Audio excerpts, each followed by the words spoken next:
São muitas as técnicas de esboço que têm tudo para não só aprimorar, de fato elas têm tudo para revolucionar o seu desenho, para levar o seu desenho da figura humana a outro patamar. Hoje vamos nos aprofundar em mais uma dessas técnicas, vamos nos aprofundar na técnica do torno ou técnica do turning. Essa técnica de desenho destinada a representar movimento considera a coluna vertebral o eixo, o pilar em torno do qual dão-se a rotação do eixo dos ombros e do eixo do quadril.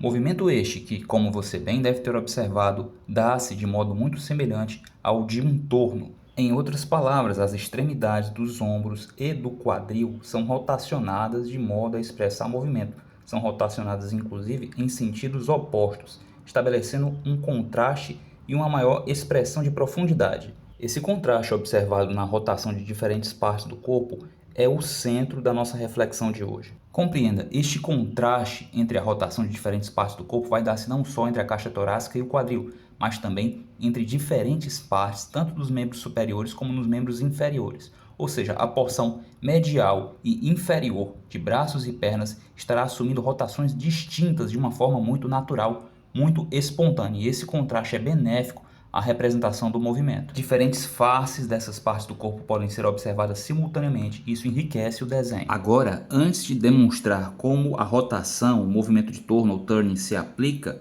ao desenho dos membros superiores e inferiores, permita-me observar que a rotação de todas essas partes está intimamente conectada, tendo princípio na cabeça. Note o seguinte, o movimento que se expande ao longo da coluna e chega aos membros, inclusive às suas extremidades, que seriam mãos e pés, esse movimento tem princípio na cabeça. A cabeça tem uma rotação que lhe é própria. Observe que todas as partes do corpo, a cabeça, o pescoço evidentemente acompanha o movimento da cabeça. Seguido, a linha dos ombros que passa a ter uma rotação própria. Todas essas partes têm uma rotação única, uma rotação que lhe é própria.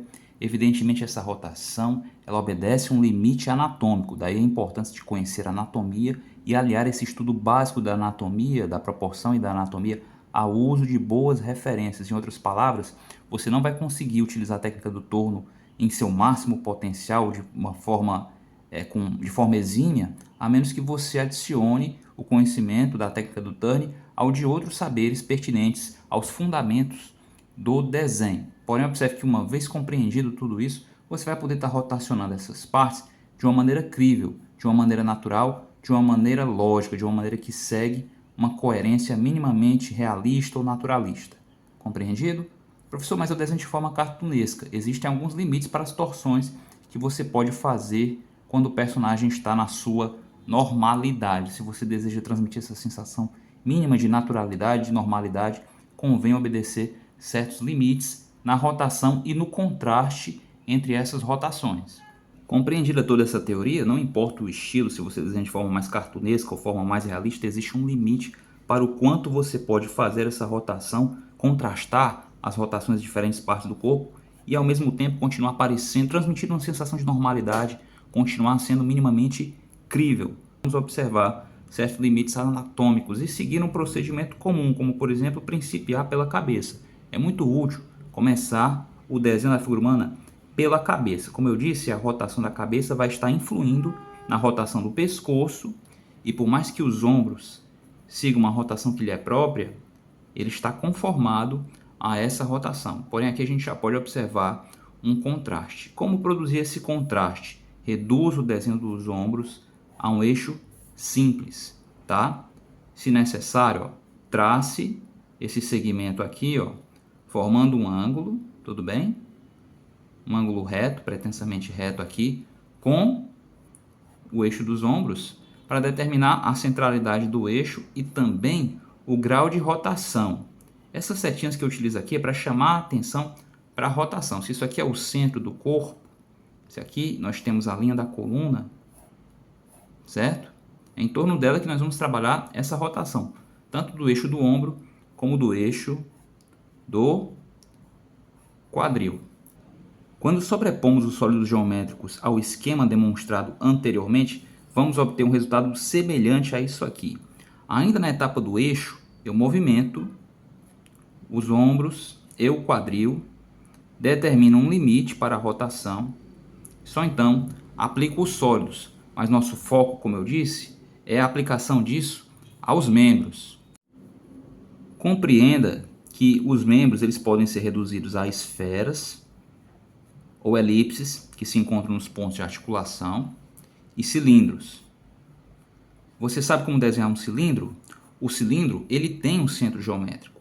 O cilindro pode ser pensado como um círculo que tem seu centro geométrico conectado a um outro círculo que também tem esse centro geométrico.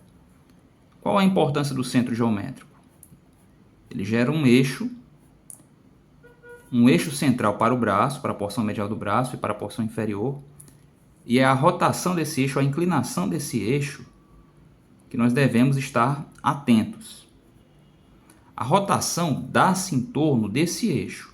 A rotação, tanto da porção medial do braço como da porção inferior, o antebraço, a rotação dá-se em torno desse eixo, da importância de localizá-lo através dessa cruz simples aqui.